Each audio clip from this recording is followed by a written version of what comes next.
everyone, it's Shane Kanto, your Wasteland Reviewer, and welcome to the Wasteland Retrospective here on the SPM Crew Podcasting Network. And this is my weekly show where my guests and I each pick a film related in some shape or form. Some of them are a bit of a stretch, and maybe this one was, in hindsight, or actually upon picking immediately. But you know what? I made the connection anyway. And joining me, because it is indeed the fourth Thursday of the month this releases, it is Jeff. Thank you so much for coming on. Of course, anytime. But yeah, so Jeff picked Amadeus, which is an all-time favorite of mine, and I wanted to pick another like music biopic, and certainly not the same type of music, but we were talking about the coal miner's daughter. So much more country western than I just it was hard because I feel like there's very few things like Amadeus, Yeah. and I think that's a special thing. But Jeff, what are your general thoughts on Milos Forman's biopic, which is a stretch, of Mozart? Yeah, I it's been a really, really long time since I watched this movie. I watched this movie in like 2010, Mhm. yeah, it was about 2010 when I first watched it. I was in high school and I watched it in like a music theory type class or music appreciation, I'm sorry. And I remember just being just kind of enraptured by this like weird guy that was Mozart in the movie, which was just like the crazy laugh and the Yep. very just like flamboyant the kind of person that he was. I'm not sure if that's how he actually was in person, but I mean, I was just so like I'm just sitting here like, who is this guy? And that's basically what this movie is trying to make you question the entire time too, is who is Mozart, you know? Yeah. Well, and so I also watched this a very long time ago, all 6 months ago. Um, is I did this for my Wasteland Vintage Roadshow podcast because this is one of my favorite films. And it was so funny because my wife's like, "Didn't we just watch this?" I'm like, "Jess, that was 6 months ago." And she's like, "Don't say that." Uh, Yeah. but this film is, I think, I don't even like considering it a biopic because, to be frank, we don't know anything about these Right. people at this point in time. It doesn't even matter. What matters is Milos Forman delivered a film that is so incredibly compelling. Peter Schaefer, who wrote the original stage play, wrote the screenplay for this. This is such a fascinating exploration of so many things. This is so thematically rich, whether it's this battle of faith and one man's ego thinking that like God is smiting him personally. That's one of the most fascinating things about this film. I think Salieri's whole entire arc here is absolutely fascinating. But then also how he sees Mozart as a slap in the face to him, where it's like, I, who have been devoted to you, God, who has prayed to you, God, my Yeah. whole life, and you curse me with mediocrity, only for this vulgar child to be an absolute genius. And that's such a fascinating idea. And the one-two punch of F. Murray Abraham and Tom Holtz is incredible in this. Honestly, Abraham gives one of my favorite performances ever in a movie, hmm and I think he really deserved that Best Actor Oscar that he won for this. Oh, for sure. He I think both Abraham and Hulse are doing like just really great stuff in this. Yeah. It's hard to pick because you have those moments where Hulse is being like the flamboyant character that he's trying to be, but then you have like the opposite side of it where F. Murray Abraham is just being conniving and he's being enraptured as himself and he's showing all these different sides of his character. It's hard to choose who's doing a better job here. Well, and they both got nominated for Best Actor Yeah, and that's somehow crazy. didn't split the vote, and one of them won, which that's probably the most fascinating thing from the Academy Awards of this film is that somehow one of them won out with Best Actor. But I love the framing device because right from the start, you get this scene of Salieri trying to kill himself, and you just have the music just Yeah. coming in and them rushing him. And I love this frame narrative. This older, just jaded Salieri sitting there with this priest, having this whole entire like the acting that F. Murray Abraham does in all those scenes. It's like I would love to sit there and just listen to this man tell me Yeah. this story because he's just that charismatic. And like that moment where he's like, and then I wished from God to help me escape, and he answered my prayers, and it's showing his dad dying of a heart attack. And I'm like, damn, this man, which is so fascinating because Salieri might have been a solid composer, but he was a fascinating person, this Hmm. character in this film. And Tom Holtz, when honestly, one of my favorite scenes in all of film is them writing the Requiem together Yeah. at the end. And just, it's a whole different gear that Tom Holt is in because we get to see the genius at work and just you see how exhausted he is, but he's doing all these things. And F. Murray Abraham's so nervous and like, slow down, like he can't keep up. And just how the music cuts in and just them engaging with each other is so compelling and just it's such a thrilling moment. It's literally two men sitting there coming up with music with each other. Hmm. And that's how interesting Milos Forman presents this film is that you can make scenes like that so interesting. Yeah, I think it's a tough film to say that it's so interesting sometimes because most people will not be able to sit through this. Like it's like I remember when I watched it for the first time in this music appreciation class, like almost the entire room of people, and these were all like music students, Hmm. had just no interest whatsoever. They had no care. They just saw, a 3 hour movie and they were like, we're clocking out, we're not part of this. Because and no one gives a hoot about, Mozart and classical music and stuff like that. Like, but like I just find myself there's so much of this movie that I just find myself so like interested in, whether it's the music or just the rivalry between just the two of them, and just Salieri as a subject to just study Hmm. um, his way of life and his upbringing and all these things. Where it's just there's so much that's interesting about it.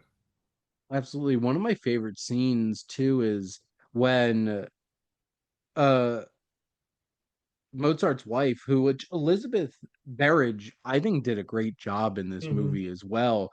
And she has a pretty thankless role in it, trying like being the one that's like dealing with all of Mozart's horrible hedonistic behavior, but Yeah. it's the moment she brings his work to Salieri, and when Salieri is like sifting through these pages and the music is playing, and you see this conflicting feeling of Salieri being like, I'm amazed, and also so mad Yeah. that like there's no errors, no notes, no edits, perfect Hmm. perfection. And i I would, because like I've never experienced like there's things that I'm passionate about and that I feel like I'm good at. I don't think I've ever sat down with somebody who's such a genius at that thing that it made me feel so insecure about my own abilities. But Hmm. that scene captures that vulnerability so amazingly.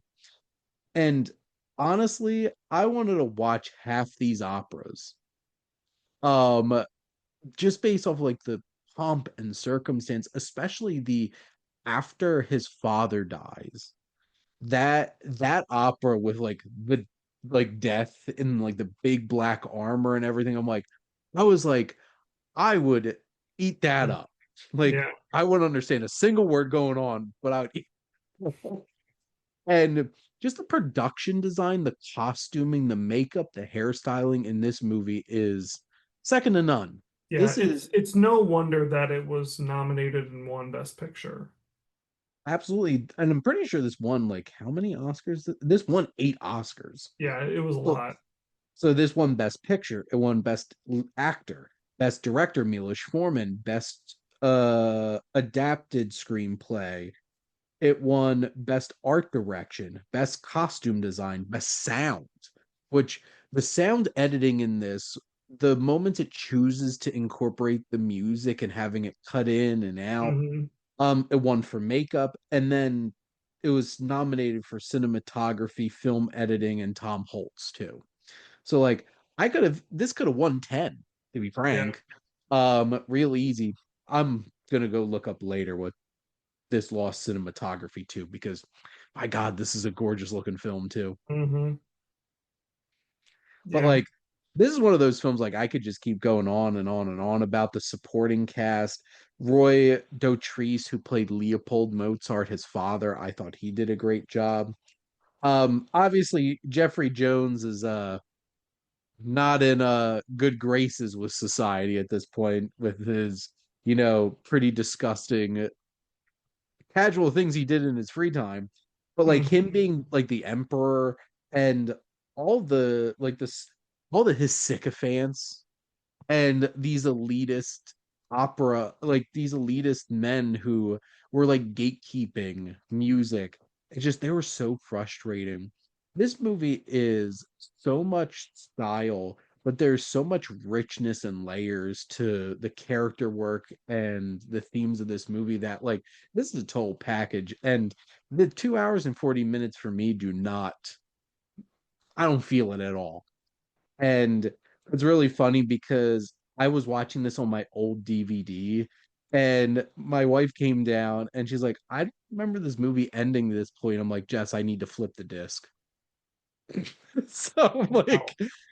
yes, which is funny because actually I just bought a 4K of this to replace it because I'm like, if I need a movie upgraded on 4K, it's definitely this one Oh because yeah, for sure. absolutely gorgeous movie.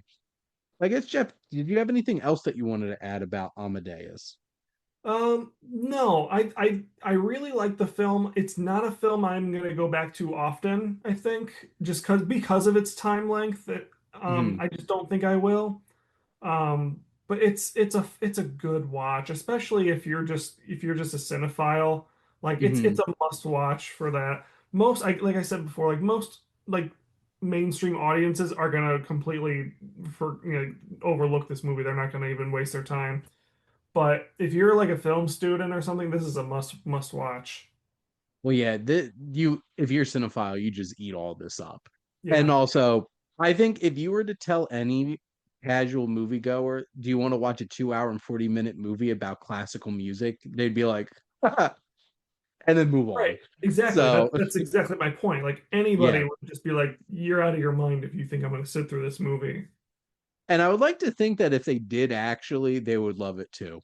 Absolutely. Um, and because like this is one of those films that I feel like completely transcends being a biopic. Hmm. This does not feel like a biopic. This feels like, and I think there's enough distance where we know nothing about them for real that you can do that, which I think is an interesting segue to our other film because this 100% feels like a biopic, especially a music biopic. But our next film we're talking about is Coal Miner's Daughter, and this is from director Michael Apt. I think that's how you would pronounce that. And then this is a fictionalized life of singer Loretta Lynn, a girl who rose from humble beginnings to become a country music star in the 60s and 70s. Jeff, what were your thoughts on Coal Miner's Daughter? I'm not gonna lie. I was pretty bored through this one. I watched this one first when I was because I watched them both in the same night, and I watched this Interesting. and then I watched Amadeus because I knew I would like Amadeus more. Fair. Um, I'm not a big Loretta Lynn fan to begin with. I don't really care for country or that like country of that time. Yeah. Um, I don't think I liked it very much just because of the fact that like I think it's just starts so slow. It's Hmm. it's not as like interesting as I was hoping it would be. Like they really don't get to the heart of her like becoming an artist until like much later in the film than it should have been. Yeah, which this is interesting because like this feels like if somebody's like stereotypical music biopic, this has it like written all over it. Yeah. And this even came out a couple decades before Ray and Walk the Hmm. Line kind of like revitalized those types of films. And like this is an Academy Award winning film because Sissy Spacek won Best Actress, which Oh. I'm not gonna argue with that. But like this also got nominated for a bunch of other Oscars, including film editing, sound, art direction, cinematography, writing. This is a Best Picture nominee Yeah. for films of 1981. But I'll admit this is the second time I watched this film, and I really did feel the length and the by the numbers, the blueprint that it was really working off of. Hmm. I think honestly the two big selling points of this movie are Sissy Spacek and Tommy Lee Jones, which Tommy Lee Jones is uncomfortably young. Which is I was just gonna say that is the weirdest thing about this movie for me is because it looks like a funhouse mirror Tommy Lee Jones where like he's got this like rockin' tough body, but his face still looks old to me. Like it's so weird. And he's like weirdly tall in this movie. But even like taking him as like an actor out of it completely, I'm not even sure what to think of his character even because he goes back and forth from being like this dirt bag like former like army uh Mhm. service member, and then he goes from being like all in on trying to make her dream happen, and then he's, spoiler alert, he goes and starts making out with some other random girl, towards the end of the movie, and then he's back to being like a good family man later. I'm like, pick a lane for this guy. This character was extremely frustrating to watch Yeah. because there is so many inconsistencies and it is just this roller coaster ride. It's very mercurial in his how he's represented in this film, and I think it works as well as it does because of Tommy Lee Jones. Sure. Like he has such great presence as an actor that he's interesting to watch despite the fact that like this character makes no sense. Yeah. And, this is a man that married a 14-year-old and got her pregnant Yeah, at that was 14. that was really weird thing about this film. I don't know if that actually happened, but I'm pretty sure it did. So, that's weird. I well, guess it was I guess it was a different time. I don't know. well, here's the thing. I don't know if you know this too, Jeff, but like, when did Elvis meet Priscilla? She was like I knew 14. that. Yeah, I knew that was And on the then younger side. I think the worst one's Jerry Lee Lewis married his like 13, 14-year-old cousin. Oof. So, like, this was a problem. Oh yeah. This was the significant problem. And like, I do appreciate like this film really captures like how they jokingly make fun of like mining towns in South Jersey in Zoolander? Yeah. Like this actually I feel like organically and authentically captures like that small whole mining town community Hmm. kind of feel. And he like Sissy Spacek I think was incredibly believable as this young mountain southern girl, Yeah. and I think she because she did all of her singing for this too, and I think she did a great job capturing the essence of Loretta Lynn. And then even Beverly D'Angelo as Patsy Cline, she did all of her own singing too. Yeah. That was a And surprise. I didn't know that she was in this movie until she showed up. it took me a minute to like look at like a still. I'm like, wait a minute, that is the mom from Vacation. And that like this is one of those types of films where the cast does a lot of the heavy lifting. Hmm. And I don't think this film's particularly interesting from a filmmaking standpoint. It feels pretty workmanlike in terms of a lot of that type of stuff. And I enjoyed like even Levon Helm, the drummer from the band, played her dad. And that was really rough when she's leaving on the train and he's just like, I didn't think I was gonna lose my little girl this soon. And I'm like, but she's still a girl. She's 14 years old. And like that was rough Yeah. uh to reckon with. But I think they did a fine job capturing like the music performances and stuff like that. This is just it's made serviceably, has some good like strong performances that make it stand out a bit. But no, like especially in like talking about this in a pair with Amadeus. Amadeus is what you should do with a biopic. Yeah. Coal Miner's Daughter is what everybody like 90% of biopics are.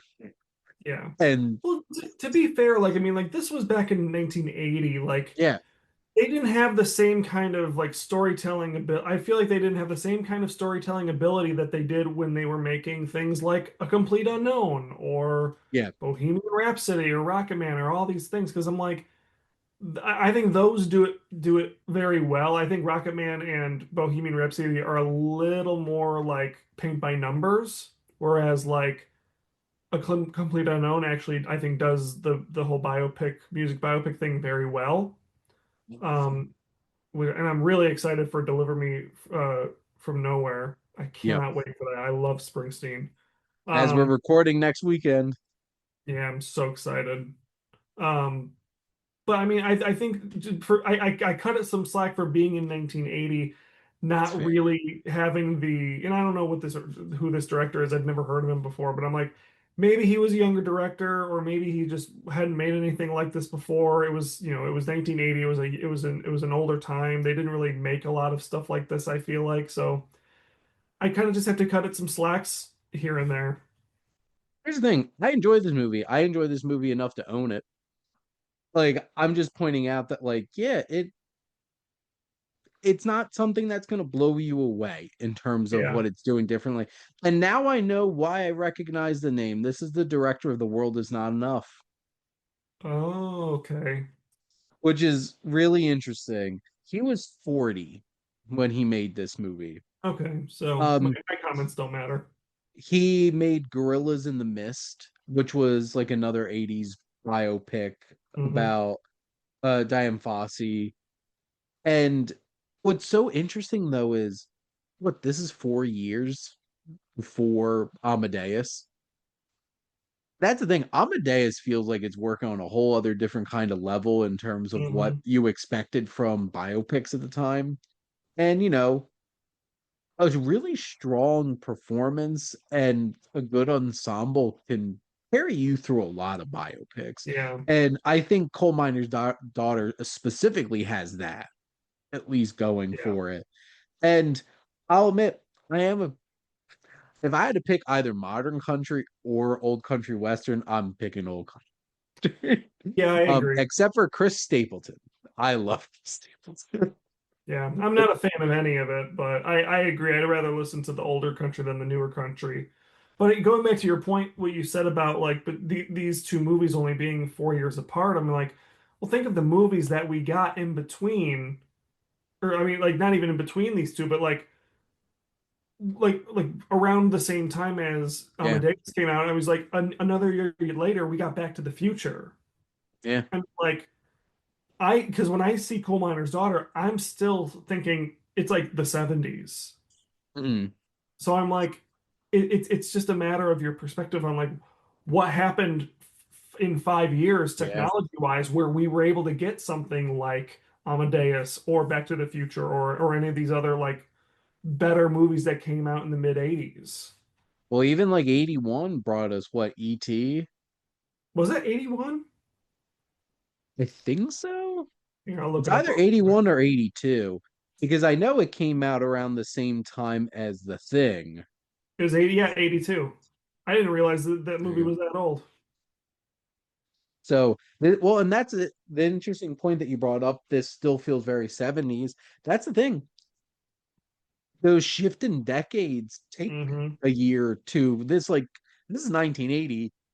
It's safe to say that it probably was filmed in the late 79 or somewhere around there. I was gonna say That's it came out in March 1980. So yeah, okay. it probably would have filmed in 80 or 78 or 79. Hmm. So I give a lot of credit to Sissy Spacek for really like anchoring this film down. And good for Mhm. her because like even thinking about this is 5 years after Carrie. That really put her on the Yeah, map in terms of that. And then coming out and winning an Oscar. So was it the same year as Ordinary People then? I don't I think know. I think that won Best Picture this year, which also means Sissy Spacek beat Mary Tyler Moore then. I'm pretty sure for Ordinary People potentially, or was she supporting? It's a good question. I'll look all I'll look up all that stuff. That's my own curiosity. But I guess Jeff, do you have anything else that you wanted to add about Coal Miner's Daughter? No, I'm probably never gonna come back to it. I'm not That's sad that I fair. watched it, but I don't really see myself going back to it. It's not really for me, I guess.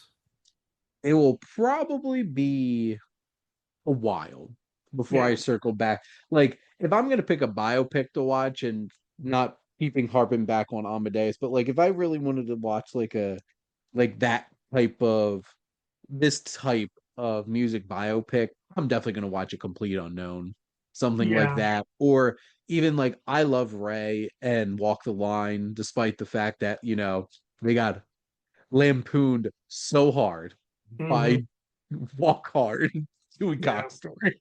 I'll even go to watch like Inside Llewyn Davis before I watch something like this. Because I mean, it's not necessarily a Yeah, biopic exactly, but it's still set. It's based on a real person, but yeah. it's yeah. Like I would rather go watch that than something like this because it's folky kind of music as well. So, Don't tempt me with a Cohen's good time. oh yeah, Uh, do love me the Cohens. But Jeff, thank you so much as always for coming on and chatting movies with me. sure, anytime. And because October is one of our 5 week months, we will be 5 Thursday months. Adam will be coming on and talk about Play Misty for Me and The Beguiled, a double dose of some early 70s Clint Eastwood movies. That also have like a sharp thriller kind of vibe for Halloween as that episode comes out on the 30th. And next month, Jeff and I are going to talk about the peculiar 2006 double feature of magician movies. It is The Prestige and The Illusionist. So stay tuned for that. But thank you all for listening. Make sure to like, comment, and share on this episode. What's your favorite music biopic?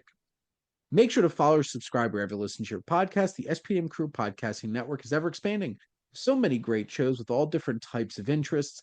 And if you want to join the crew, whether as a guest on one of these shows or becoming like starting your own podcast yourself, reach out to us on our website. And if you like our logo, check out HiFlyer Creative for all your digital marketing needs. Most importantly, thank you as always for tuning in and supporting the Wasteland Retrospective here on the SPM Crew Podcasting Network.